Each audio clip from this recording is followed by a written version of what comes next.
Over the course of the COVID-19 pandemic, have you noticed strange changes in your ability to perceive time?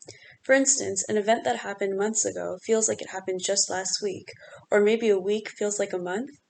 I'm Kavya Seth, working in the Mindspace lab with Dr. Brewer.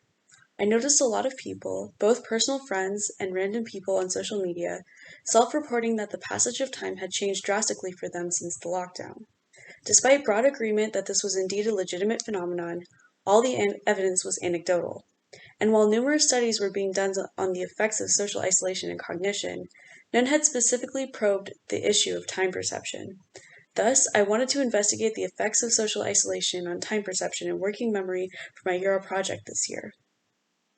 Because of the pandemic, the experiment had to be done remotely, so we chose to conduct the study through a Qualtrics survey. A combination of validated surveys were chosen to measure each point of interest, which you can see on the flowchart in the Qualtrics survey box. Time perception was measured with the ZTPI, social isolation with a 3-item loneliness scale, mood and personality with a Big 5 test, and visual working memory with an NBAC test.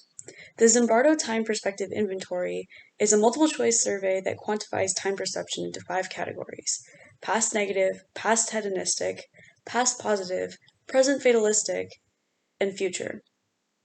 Depending on an individual's results, their time perspective can be classified into a past, present, or future-oriented person. Present-oriented individuals can be further divided into 2 subtypes, present hedonistic and present fatalistic. A present hedonistic person lives in the moment, without planning for the future or dwelling on the past.